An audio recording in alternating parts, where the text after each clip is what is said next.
Hi everyone, Jane here. Thank you for watching today and welcome to you all. Today I am doing an art journal spread in the 8x8 Diane Reevely Dylusions journal. This is the one that's got like a ledger background in it, but sort of just like the lines of a ledger, not like the Dina Wakley ledger journal. And I wanted to start off with this stencil. It's a Tim Holtz stencil. It's THS 179 and it's called Wheel. And this was the only part that I really knew what I wanted to put on this page. So this whole video really is me just looking at the layers that I've done and deciding as I go what I want to add next. And I think sometimes that's a really nice way of creating. I'm using the Stamperia cream paste. I'm trying to use up this pot. So it's getting a bit clumpy. So the stenciling isn't the smoothest. I'm applying it with my palette knife, but I started in the middle. I was just going to do the middle circle. And then when I looked at it, it was a little bit wonky. So I thought I'm going to embrace the wonkiness by adding extra bits onto the side so it looks like a plan. Then I wanted to add some colour, and I sort of looked at what I'd done and I thought, I know, I'm going to use the opportunity to get out these acrylic inks. Now, two of these I bought recently, and I'll link the haul video at the end of this video so you can watch that if you want, where I went through what I bought, including these two greens. And it's, I do believe, Genesis green and Waterfall green are the two greens that I used. Now, they're already diluted, so they're an acrylic ink, which means that when they dry they will be permanent. They're not going to move if you then put water on top of them or other products on top of them. But I wanted them to move a little bit more because even though they are liquid, they're still quite a thick liquid. So I add water in just to get them to move a bit. And I wasn't trying to be specific. I was just adding colour where I felt like it. I wasn't worried how it was looking in the background. And that's sort of the theme for this spread. I'm just playing with layers, and sometimes that means you maybe don't end up with your favourite spread at the end of it, but you do have a lot of fun along the way, just playing with your supplies, testing them out, finding out how they work together and what sort of effects you can get. I'm also using the pearl here. This is one I've had for a little bit longer, so I had to sort of keep putting the pipette right into the jar to be able to get the ink out. And this I wanted just so I could lighten certain areas. It gives a bit of a shimmer and just as an extra sort of component to the colours. Now I will list everything that I've used in the description box below, but I don't provide links anymore because it's really with the way things are in the world, and I never know who can get what where. I'm based in the UK, so you know it's not much use if you're not in the UK.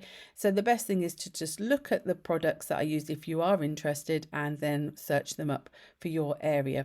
But of course I would always say that if you've got something similar in your own crafty stash, then that's the best thing to use. And just because I've used inks doesn't mean you have to use inks. This same spread could be done with lots of different things. You could use a different stencil. You don't have to use texture paste. You could just use paint. You could use embossing powder through your stencil. Then with the inks, you could use paint. You could use watered down acrylic paint. You could use watercolour. You could use pigment powders. So always look at what you already have first would be my best suggestion, because you will then make it your own. Then I have this sort of it's not a rice paper, it's like a decoupage paper. It's by Arden. There are multiple sheets of the 4 different designs, but I just showed you the 4 different designs there, and this was the design I chose for the page. Now with that wheel, it's meant to be, I think, like a bit of a colour wheel, although I didn't really overly use it that way, although later on I did.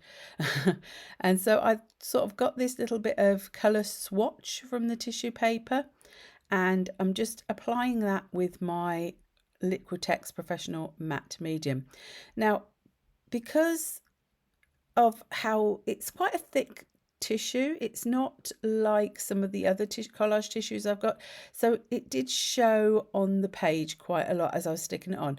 And when I first started sticking it down, I thought, oh, I don't know if I like the look this is giving me, but again, this is just another layer. So every time you put a layer down, if you're not sure whether you like that layer, just think, well, I can add something else on the top of this. You know, you just keep on adding until you're happy.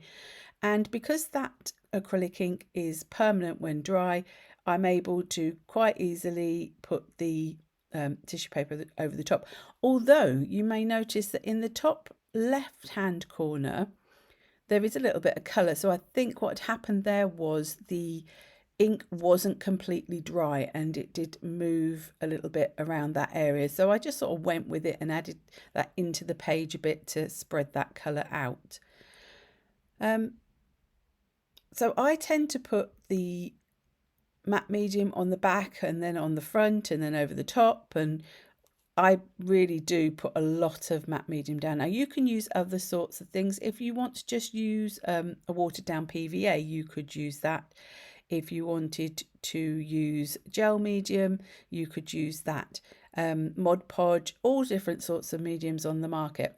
The thing to be aware is if you're going to be adding other mediums on top. So if you are then going to be wanting to add something that needs a bit of tooth again, because at the end of the day, matte mediums, all these mediums are acrylic, which is a plastic. So it's going to provide a little bit of a resist, which in some ways can be quite useful. If you want to put something down, then need to remove it, it can be quite handy.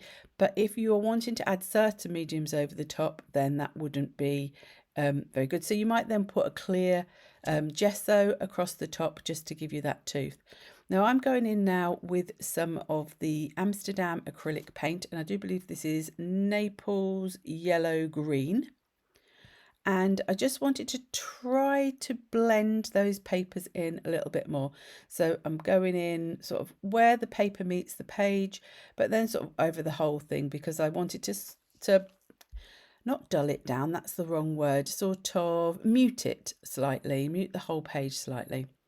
Then I wanted more tissue. So I'm going in with this Tim Holtz tissue. Now this one is called Entomology, and it's an older version of this because it's when it was still on the roll.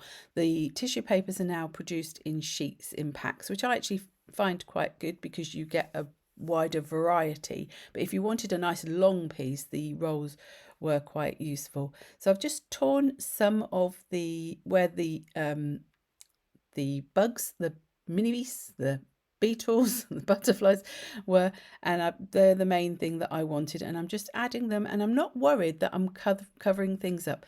This is another thing I know some people do worry about with things like mixed media projects, is that, well, I put down all that lovely background and now I'm covering it up.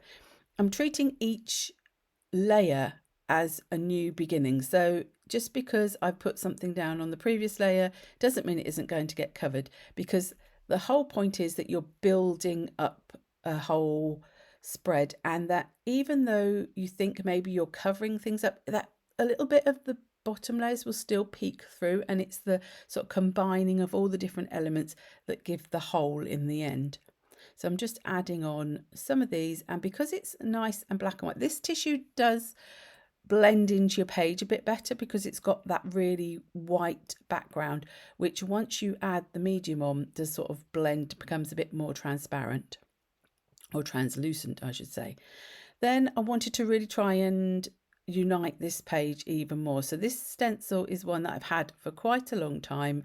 I think it was Imagination Crafts, but I'm sure that there are other similar ones on the market. It's probably not even available anymore, but I like it because it's got the 3 different sort of designs on it, and they're quite fine designs.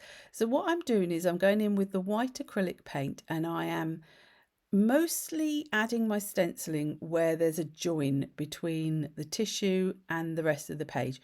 So partly to cover up any joins that I don't like, but then it also is bringing that page together, so it's uniting the different areas of the page.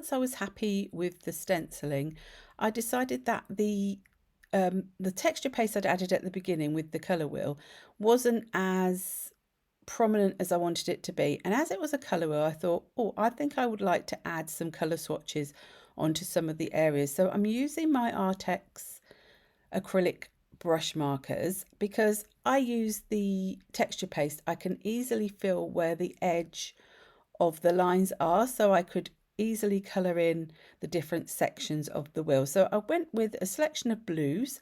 Then I thought I'll do another little bit with greens because I'm trying to sort of go with the colour theme of the page. And that's another thing, even if you're adding lots and lots of different layers, if you want to keep a cohesiveness to it, if you stick to your same sort of colour families, then that will help to sort of blend it all together. However, obviously, if you want to then just throw in a contrasting colour, that can also look really cool as well. So I'm going in with the sort of 5 different greens here, and then I had a little thing because I had the 2 on this side and I felt that they needed to colour in one of the ones on the other side, and I wasn't sure what colour to do, whether to go with a contrasting colour. I didn't want to go back in with the blues or greens again, and then I thought, well, you use yellow to mix with blue to make the green, so I went in with some yellows, and I quickly realised I didn't have enough variations of yellow pen, so we sort of go into a more browny tone towards the outside of this little segment.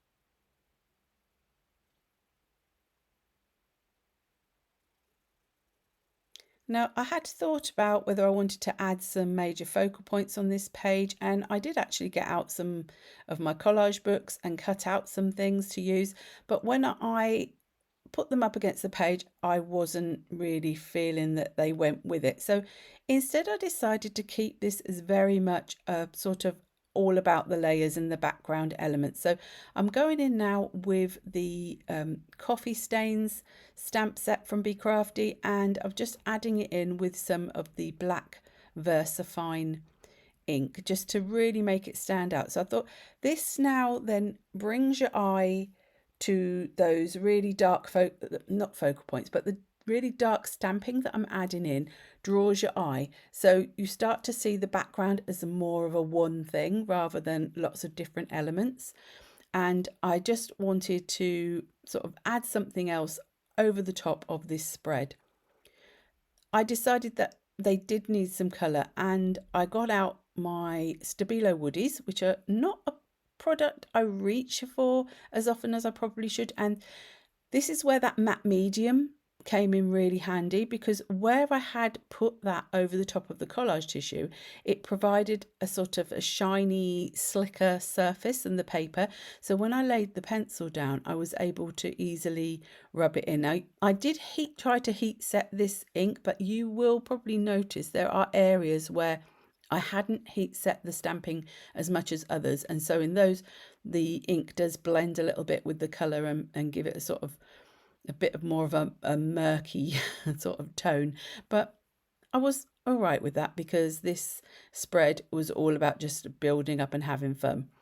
I then decided that because I'd put that colour into the circles, I just wanted to add a little bit more into the sort of collaged elements, and so just on where the butterflies and the insects were, I added a bit more colour on them, and then I decided to try to outline that big colour wheel a little bit as well.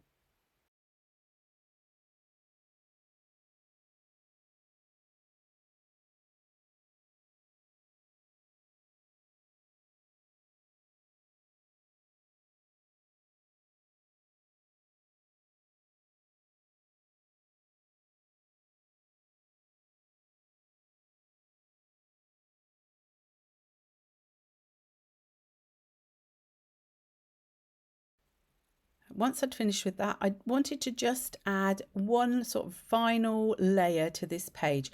And again, this is to now make the whole page join together. So the white splatters, I know that they get used a lot, but they really do add that finishing touch to a page.